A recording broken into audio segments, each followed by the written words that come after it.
If you're looking for a 12-inch mid-range tablet, there are two devices to choose from currently: the Samsung Galaxy Tab S7 FE and the Lenovo Tab P12. Both cost under $500, come with a stylus, and offer optional keyboard covers. Which is the better one? That's what you will learn in this comparison, and we start with the design and build quality.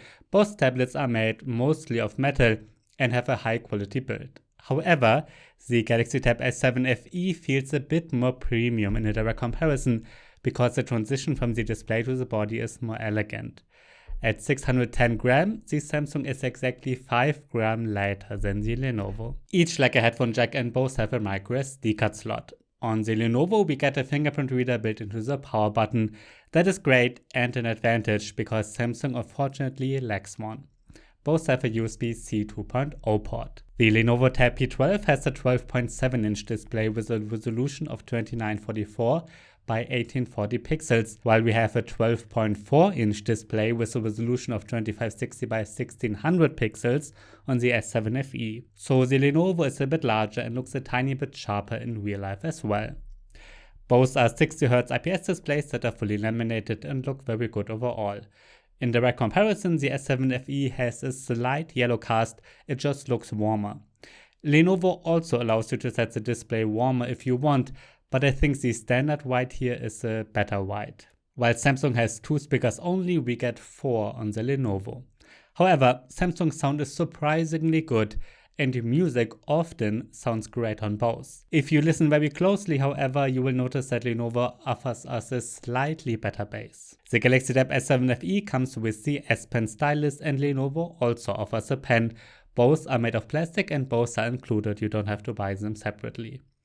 While the S Pen never needs to be charged, the one from Lenovo has to be connected to a USB-C charger every now and then. This has the advantage that you can also use Lenovo's pen as a remote control for the camera and PowerPoint. Only Samsung's higher-end tablets can do that, like the Galaxy Tab S9 series. In a direct comparison, I like the S Pen a little bit better, which is also due to Samsung Notes. It's just a really good note-taking app. Lenovo has improved, however, and now comes very close to the S Pen. Both tablets are therefore good for handwritten notes and drawings. However, Samsung is still a little bit ahead in this aspect. Lenovo's Tab P12 is equipped with a MediaTek MT8791V processor with 4 or 8 GB of RAM and 128 or 256 GB of storage. On the S7 FE, on the other hand, we get a Snapdragon 750G on the LTE version that I have, and the Wi-Fi version has the stronger Snapdragon 778G. There are 4 or 6 GB of RAM and 64 or 128 GB of storage here. In both the Geekbench 5 benchmarks and the 3D Mark Wildlife test, you can see that the Lenovo P12 is slightly stronger than Samsung in all aspects. However, I also have the slightly weaker LTE version of the S7 FE, so the Wi-Fi version is not that much weaker.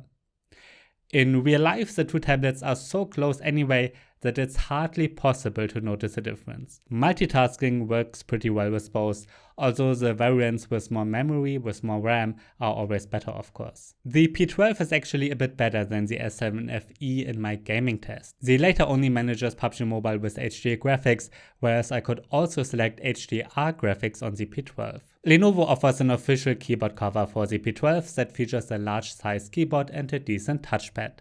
At the same time, we get a back cover with a flip stand that can also be used separately from the keyboard. It's a good keyboard cover that works well. Samsung has 2 different keyboards on offer for the S7 FE. One is a keyboard cover that is very similar to the one from Lenovo and consists of 2 parts and has a touchpad. I have tried this one in the past with the S7 Plus and it works well. But here right now I have just the second type of keyboard, which is more like a classic keyboard cover. It's a case that has a thin keyboard built into it, but without a touchpad.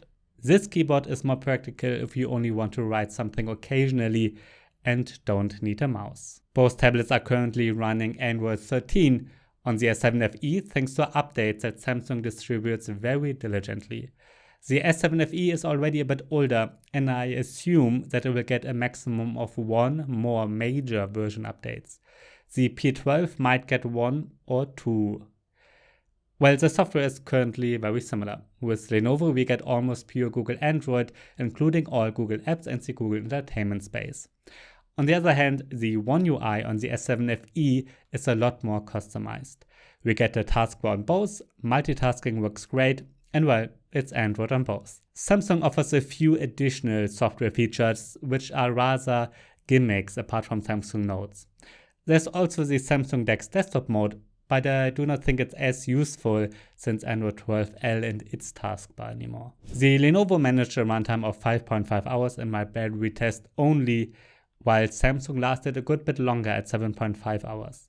For this test, I always run an HD YouTube video at maximum brightness in an endless loop. So, which is better, the Lenovo Tab P12 or the Samsung Galaxy Tab S7 FE? Samsung gives us a slightly better S Pen, longer battery life, and 2 keyboard options. With Lenovo, we get a slightly larger and higher resolution display and a slightly better performance. The stylus and keyboard cover are also pretty good. Often Samsung is a bit better than Lenovo with updates, but since the S7 FE is already a couple of years old, Lenovo might get one more update in this case. Ultimately, the differences between the two are tiny. So if a certain feature is not particularly important to you, I would let the price decide. The Lenovo is usually $50 to $100 cheaper, and the pen is included by default on both. So be sure to compare prices before you buy anything. If you're looking for a 12-inch tablet and want to spend as little money as possible, you can also take a look at the Honor Pad 8, which I also reviewed, of course.